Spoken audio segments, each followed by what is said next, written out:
ایک دن گاؤں والے گاؤں سے باہر تھے، پورے کسی میلے میں گئے تھے، ابراہیم علیہ السلام نے یہ بت خانے میں جا کر سارے بتوں کو توڑ دیا اپنے ہاتھ سے، اور ایک بڑے بت کے گلے میں کلہاڑی لٹکا دی اور سب کو توڑ کر کے واپس آ گئے۔ جب ابراہیم علیہ السلام شام کو اپنے گھر تھے، گاؤں کے لوگ واپس آئے، واپس آنے کے بعد اپنے خداؤں کا یہ حشر دیکھا تو آگ بگولا ہو گئے۔ من فعل ھذا بآلہتنا، ہمارے خداؤں کے ساتھ کتنے ایسا کام کیا ہے۔ ظاہر سی بات ہے، بتوں کو جب کوئی چھیڑ چھاڑ کرتا ہے تو آگ بگولا ہوتی ہے قوم، ان کی جو عبادتیں کرتے ہیں، یہ اس زمانے سے چلا ہے۔ اور جب لوگوں نے دیکھا کہ سب ٹوٹے پوٹے گرے ہوئے ہیں، پوچھا کہ کس نے کیا ہوگا یہ، تو لوگوں نے آپس میں کہا ایک لڑکا ہے ہمارے گاؤں میں جس کا نام ابراہیم ہے، اسی نے کیا ہوگا۔ بادشاہ وقت جو تھا اس وقت، نمرود کے پاس یہ مقدمہ لے جایا گیا، اور پھر سارے لوگوں نے کہا کہ اب یہ مقدمہ سزا کے بغیر حل نہیں ہوگا، بلاؤ ابراہیم کو، کہاں ہے۔ ابراہیم علیہ السلام جوان تھے، بلایا گیا، پوچھا گیا کہ کیا کیا تم نے ان کے ساتھ، یہ سارے ہمارے خداؤں کے ساتھ کیا کیا؟ تو ابراہیم علیہ السلام نے کہا ان کے بڑے نے کیا ان کے ساتھ۔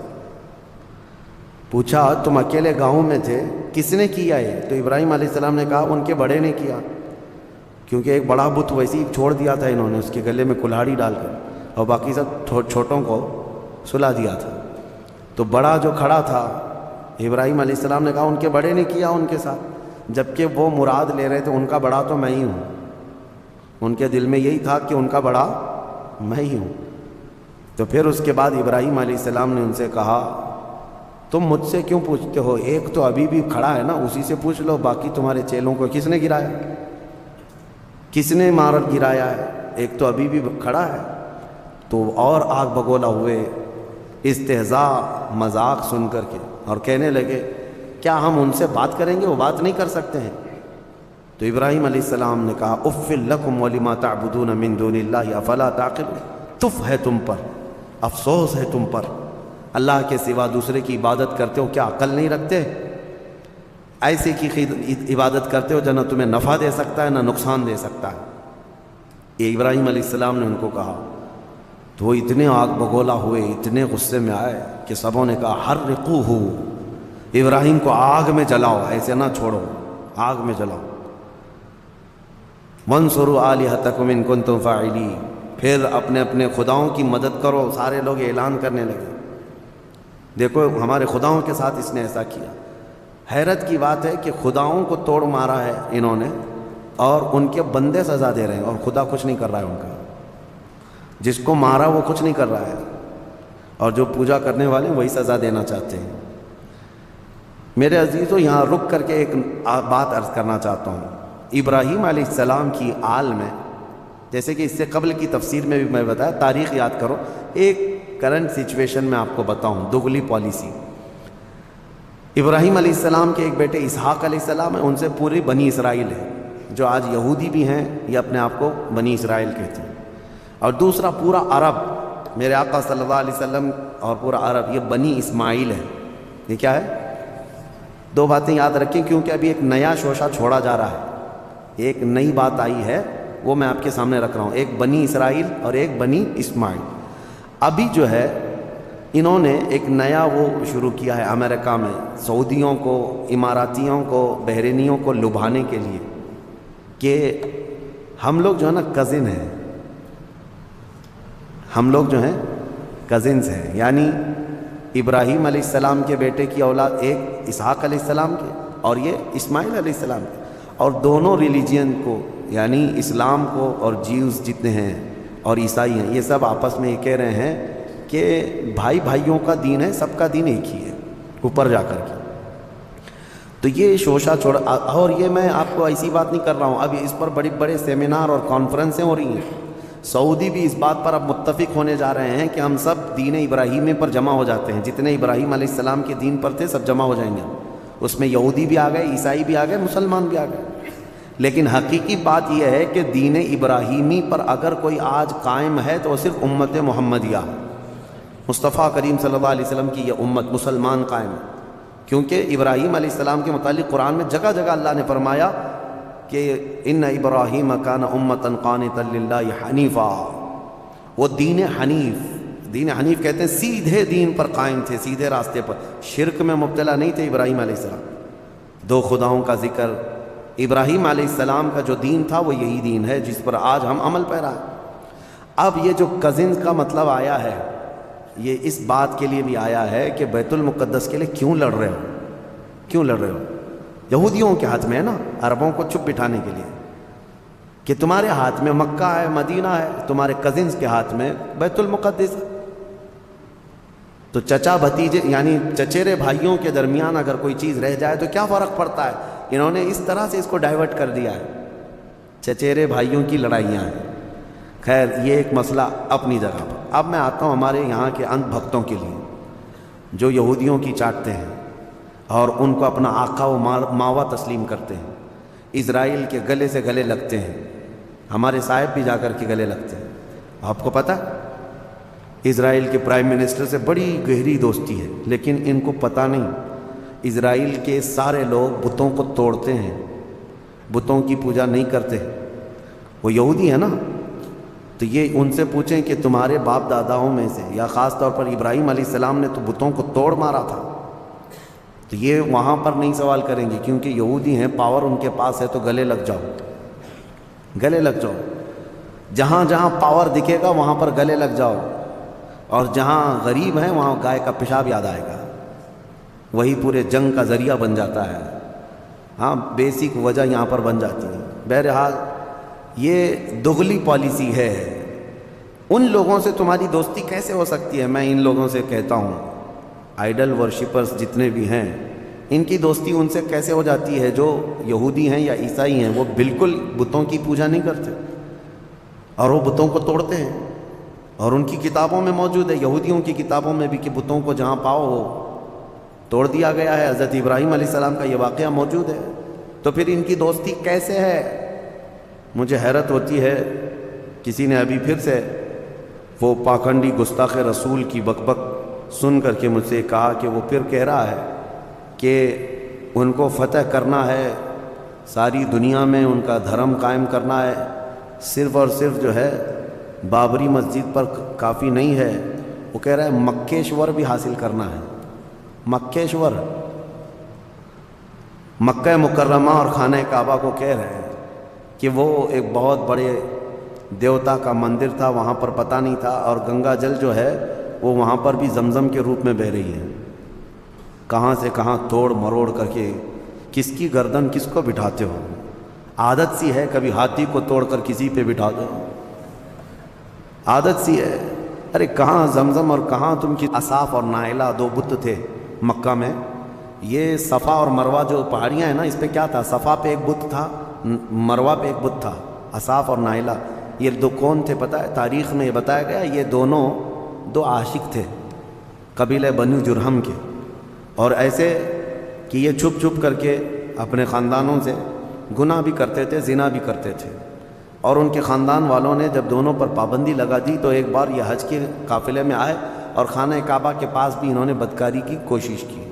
ابھی کوشش کر رہے تھے تب اللہ تبارک و تعالیٰ نے ان پر عذاب نازل فرمایا اور ان کے پورے جسم پتھر کے بن گئے تھے۔ تو برسوں تک ان کے اسی جسم کو لوگ کھڑا کرتے تھے اور ان پر جوتیاں مارتے تھے۔ پھر دھیرے دھیرے شیطان لوگوں کے دلوں میں یہ بات ڈالنے لگ گیا کہ یہاں جو بھی صفا مروہ پر صحیح کرتا ہے ان کو چھو کر کے جانا ہے۔ کچھ لوگ چھونے لگے، بعد میں پھر پوجنے لگ گئے، پھر نبی پاک صلی اللہ تعالیٰ علیہ وسلم نے ان کو بھی توڑ کر پھینک دیا۔ یہ تاریخ تھی۔ جو خانہ کعبہ کی طرف برائی کا ارادہ کیا وہ دھسا دیا جائے گا قیامت تک بھی۔ جسے اگر یہاں بیٹھ کر کے بہت شوق ہے تو نکلو اپنے گوفے میں اور جاؤ، اور پھر دیکھو اللہ تبارک و تعالیٰ کے عذاب کس طرح سے تم پر برستے ہیں۔ اللہ کریم اپنے خانہ کعبہ کی ہر زمانے میں حفاظت فرمائے گا۔ میں بات عرض کر رہا تھا، ابراہیم علیہ السلام نے بتوں کو توڑ دیا تھا، اب ان کے لیے ایک آگ جلائی گئی، بہت بڑی آگ جلائی گئی جس کے شعلے آسمان سے باتیں کرتے تھے۔ ابراہیم علیہ السلام کو منجنیق میں رکھ کر کے اس آگ میں ڈال دیا گیا، اور اللہ کا حکم آیا جو آج ہم نے تلاوت کیا، قلنا یا نار کونی بردا وسلاما علی ابراہیم۔ ہم نے کہا اے آگ ابراہیم پر ٹھنڈی ہو جا۔ اللہ کا یہ حکم تھا۔ روایت میں اس وقت دنیا میں جہاں جہاں آگ جل رہی تھی سب ٹھنڈی ہو گئی۔ حکم تھا ایک آگ کو، لیکن دنیا میں جہاں آگ بھی جلی تھی سب ٹھنڈی ہو گئی۔ ابراہیم علیہ السلام اس آگ میں کئی دن تک رہے، گھنٹہ 2 گھنٹہ نہیں، کئی دن تک رہے۔ جب آگ ٹھنڈی ہو گئی، ابراہیم علیہ السلام اس راکھ سے اپنے کپڑے جھاڑتے ہوئے باہر تشریف لائے۔ کچھ بھی نہیں ہوا تھا، کیونکہ اللہ تبارک و تعالیٰ جس کی حفاظت فرمایا۔ ابراہیم علیہ السلام کو آگ نہ جلائی۔ پھر لوگوں نے جب یہ دیکھا معجزہ تو آپ پر ایمان لے آئے۔ پھر حضرت ابراہیم علیہ السلام وہ عراق کا شہر بابل ترک کر دیا، وہاں سے نکل کر کے پھر آپ مصر تشریف لائے، فلسطین کی سرزمین جو اس وقت مصر کا حصہ ہوا کرتی تھی، وہاں پھر آپ رہنے لگے۔ اور پھر حضرت اسماعیل علیہ السلام، اسحاق علیہ السلام کی پیدائش کا جو معاملہ آگے بڑھا، وہ پھر اس اپنے وطن کو ترک کرنے کے بعد ابراہیم علیہ السلام کا جو اصلی شہر ہے وہ بابل ہے، جس کو بیبیلون کہا جاتا ہے۔ عراق میں آج بھی وہ شہر ہے، دنیا کی سب سے پرانی سٹی، اولڈسٹ سٹی جس کو کہتے ہیں بیبیلون، بابل ہے وہ ابراہیم علیہ السلام کی پیدائش کا مقام ہے۔ تو بہرحال ابراہیم علیہ الصلوۃ والتسلیم کے ساتھ یہ چیزیں پیش آئی۔ اس کے بعد پھر ان کی زندگی کا اور بھی طویل واقعہ 23ویں پارے میں انشاءاللہ عرض کروں گا۔ اس پارے میں حضرت ایوب علیہ السلام کے متعلق بھی ذکر آیا ہے، حضرت یونس علیہ السلام کا بھی، کہ یونس علیہ السلام مچھلی کے پیٹ میں جب گئے تھے تو اللہ فرماتا ہے وَذَنُّونِ إِذْ ذَهَبَ مُغَاضِبًا فَظَنَّ أَن لَّن نَّقْدِرَ عَلَيْهِ فَنَادَىٰ فِي الظُّلُمَاتِ أَن لَّا إِلَٰهَ إِلَّا أَنتَ سُبْحَانَكَ إِنِّي كُنتُ مِنَ الظَّالِمِينَ۔ یونس علیہ السلام نے ان اندھیریوں میں پکارا تھا، مولا تیرے سوا کوئی معبود نہیں، تجھے بلندی ہو، پاکی ہو، میں آگے بڑھ جانے والوں میں سے ہو گیا۔ تو اللہ تبارک و تعالیٰ فرماتا ہے ہم نے ان کی دعا قبول کر لی اور ان کو غم سے آزاد کر دیا۔ 3 نبیوں کا ذکر ایسا ہے کہ جنہوں نے جیسے ہی پکارا اللہ نے فوراً ان کی دعا قبول کی۔ ایک ایوب علیہ السلام، تینوں کے جملے سن لیجیے، تینوں کے جملے۔ ایوب علیہ السلام کو آزمائش میں مبتلا کیا گیا تو سخت بیمار ہوئے تھے، انشاءاللہ وہ 23ویں پارے میں ان کا تفصیلی ذکر آئے گا۔ بہت سخت آزمائش میں مبتلا تھے، جسم پورا بیمار۔ اس وقت انہوں نے جب ان کی زبان کٹ گئی تھی تو یہ جملہ کہا تھا وَأَيُّوبَ إِذْ نَادَىٰ رَبَّهُ أَنِّي مَسَّنِيَ الضُّرُّ وَأَنْتَ أَرْحَمُ الرَّاحِمِينَ وَأَنْتَ أَرْحَمُ الرَّاحِمِينَ۔ اے مولا تکلیف تو مجھے پہنچی ہے لیکن تو ارحم الراحمین ہے، تو سب سے زیادہ رحم کرنے والا۔ اس کے فوراً بعد اللہ فرماتا ہے فَاسْتَجَبْنَا لَهُ فَكَشَفْنَا مَا بِهِ مِن ضُرٍّ، ہم نے ایوب کی دعا سن لی اور جو انہیں تکلیف تھی فوراً اس کو ہم نے دور کر دیا۔ یہ ایوب علیہ السلام کی سن لی، ادھر یونس علیہ السلام کی سن لی۔ یونس علیہ السلام کا جملہ کیا تھا؟ لا الہ الا انت سبحانک انی کنت من الظالمین۔ اس کو اسم اعظم بھی کہا گیا ہے، بہت تیز دعائیں قبول ہوتی۔ تیسرے نبی کا ذکر ہے حضرت زکریا علیہ السلام، اولاد نہیں تھی، بڑھاپا آ گیا تھا، تب انہوں نے یہ کہا تھا ربی لا تذرنی فردا وانت خیر الوارثین، اے میرے رب مجھے تنہا مت چھوڑ، مجھے اکیلا مت رکھ، تو بہترین، تو خیر الوارثین ہے، بہتر وارث دینے والا ہے، سب کا بہترین وارث تو ہی ہے۔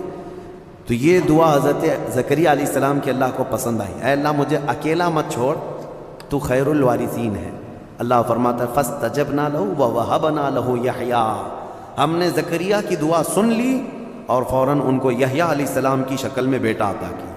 3 دعائیں میں نے آج آپ کو بتائی ہیں، ایک ایوب علیہ السلام کی، ایک یونس علیہ السلام کی، ایک زکریا علیہ السلام کی۔ ایوب علیہ السلام نے بیماری میں دعا کی، یونس علیہ السلام نے اندھیریوں میں دعا کی، زکریا علیہ السلام نے بے اولاد ہونے پر دعا کی۔ یہ تینوں معاملات ہماری زندگیوں میں آتے ہیں، کوئی بے اولاد ہے، کوئی پریشان حال ہے اور کوئی بیمار ہے۔ یہ 3 دعائیں یاد رکھیں، اللہ نے فوراً ان آیتوں کے بارے میں فرمایا، ان کی آیتوں کے بعد فرمایا، ہم نے فوراً قبول کیا ان کی باتوں، فوراً قبول کیا۔ یقیناً اللہ تبارک و تعالیٰ آج بھی قبول کرنے والا ہے۔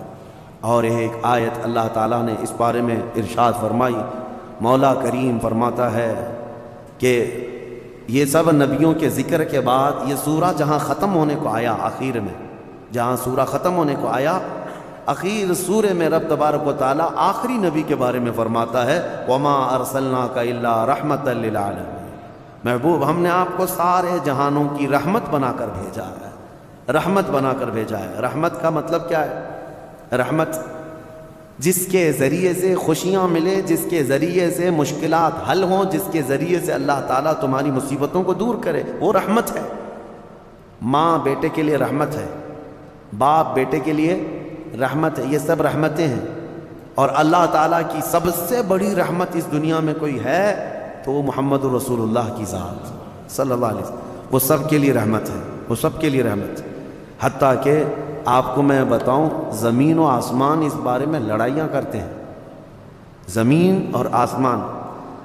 اعلیٰ حضرت نے اس کو اپنے نعت میں لکھا ہے، خم ہو گئی پشت فلک استان زمین سے، یعنی آسمان بہت اپنی ڈینگے، یعنی اپنی بڑائیاں بتا رہا تھا کہ مجھ میں چاند ہے، مجھ میں ستارے ہیں، مجھ میں سورج ہے، یہ سارے بڑے بڑے سٹارز آسمان اپنے اندر رکھتا ہے۔ تو زمین نے ایک ہی تانا دیا تھا، ایک تانا دیا تھا۔ اعلیٰ حضرت فرماتے ہیں خم ہو گئی پشت فلک، یعنی آسمان کی پیٹھ جھک گئی اس تانے زمین سے، زمین کے اس تانے کو سن کر۔ خم ہو گئی پشت فلک اس تانے زمین سے، سن ہم پہ وہ سرور دو عالم ہے، وہ رتبہ ہے ہمارا، ہمارے اوپر کو چاند سورج ستارے جس سے فیض پاتے ہیں وہ محمد الرسول اللہ زمین میں ہے۔ میرے عزیزو، آپ کو میں بتاؤں، رسول پاک صلی اللہ تعالیٰ علیہ وسلم ملائکہ کے لیے رحمت ہیں کہ نہیں؟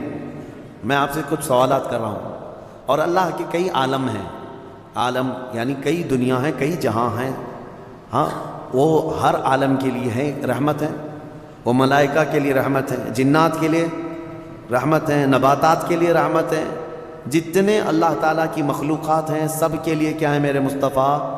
رحمت ہیں۔ شاعر نے بڑے اچھے انداز میں کہا ہے، وہ ہر عالم کی رحمت ہیں، کسی عالم میں رہ جاتے یا ان کی مہربانی ہے کہ یہ عالم پسند آیا، یا ان کی مہربانی ہے کہ یہ عالم پسند آیا۔ میرے عزیزو، یہ قربان جاؤ میرے مصطفیٰ کریم کے اس روئے زمین پر کہ آقا ہمارے درمیان میں ہے، ورنہ وہ ملائے اعلیٰ میں رہتے، وہ فرشتوں کے درمیان رہتے، وہ جنتی حوروں کے درمیان رہتے، لیکن مولا رسول کریم صلی اللہ تعالیٰ علیہ وسلم کو ہمارے درمیان میں رکھا۔ یہ حضور کی اپنی پسند تھی اپنی امت کے ساتھ رہنے۔ اور یہ بھی میں آپ کو بتا دوں، قیامت کے دن کیا میرے نبی صلی اللہ تعالیٰ علیہ وسلم پچھلی امتوں کے لیے رحمت نہیں ہوں گے؟ آدم علیہ السلام سے لے کر عیسیٰ علیہ السلام تک کے ہر امتی کے لیے حضور رحمت ہے، سب کے لیے رحمت ہے، سب کا حساب حضور کی شفاعت کے بعد ہونا ہے۔ لیکن اس کے باوجود میرے آقا صلی اللہ علیہ وسلم قیامت کے دن اگر کہیں نظر آئیں گے تو وہ اپنے امتیوں کے بیچ میں نظر آئیں گے، ہمارے درمیان نظر آئیں گے۔ لوگ نبی پاک صلی اللہ تعالیٰ علیہ وسلم کے ارد گرد ہوں گے۔ عزیزان گرامی وقار، اب یہاں پر ایک بات میں عرض کرتا ہوں، ایک آیت میں پڑھتا ہوں، آپ خود سمجھ جائیں گے۔ 11ویں پارے میں یہ آیت گزر چکی ہے، میں ترجمہ بتاتا ہوں اور کس کی طرف اشارہ ہے آپ خود سمجھ لیں گے، پڑھے لکھے لوگ ہیں۔ اللہ فرماتا ہے قل بفضل اللہ وبرحمتہ فبذلک فلیفرحوا۔ یہ آیت کا ایک حصہ میں نے تلاوت کیا۔ اے محبوب آپ فرما دیں، آیت کا ترجمہ میں کر رہا ہوں، آپ فرما دیں کہ جب اللہ کا فضل تمہیں ملے، لوگوں کو اللہ کا فضل ملے یا اللہ کی رحمت آئے تو خوب خوشیاں مناؤ۔ اللہ نے کیا فرمایا؟ جب اللہ کی رحمت تمہیں مل جائے تو خوب خوشیاں منائے۔ سنیو سمجھ گئے؟ قرآن کی آیت کہہ رہی ہے جب تمہارے پاس اللہ کی رحمت آ جائے تو، اب ہر ایک کو بات پتہ ہے اللہ کی سب سے بڑی رحمت اس روئے زمین پر 12 ربیع الاول کو آئی، تو اب جو ہماری خوشیاں منانے کا طریقہ ہے وہ قرآن کے مطابق ہے یا نہیں؟ قرآن کے مطابق اللہ نے فرمایا جب اللہ کی رحمت تمہارے پاس آئے تو خوشیاں مناؤ۔ اچھا، اور دوسری بات وسیلے کے متعلق کہتے ہیں کہ ان کے وسیلے سے دعا مانگنا جائز ہے کہ ناجائز ہے؟ بالکل، قرآن سے میں بتاتا ہوں، یہ بھی 11ویں پارے کی آیت ہے۔ اللہ فرماتا ہے فقالوا ربنا لا تجعلنا فتنة للقوم الظالمین۔ یہ پچھلی امتیوں کی دعا اللہ فرما رہا ہے پہلے کہ ان لوگوں نے کہا اے رب ہمارے رب، ہم کو ظالم قوم کے لیے آزمائش کا ذریعہ نہ بنا، ظالم قوم کے ہاتھ ہمیں مت چھوڑ دے۔ ان کی دعائیں وَنَجِّنَا بِرَحْمَتِكَ مِنَ الْقَوْمِ الْكَافِرِينَ، یہ دعا تھی پہلے والوں کی، لیکن قیامت تک آنے والا یہ دعا کر سکتا ہے، قیامت تک آنے والا یہ دعا کرے گا۔ کیا؟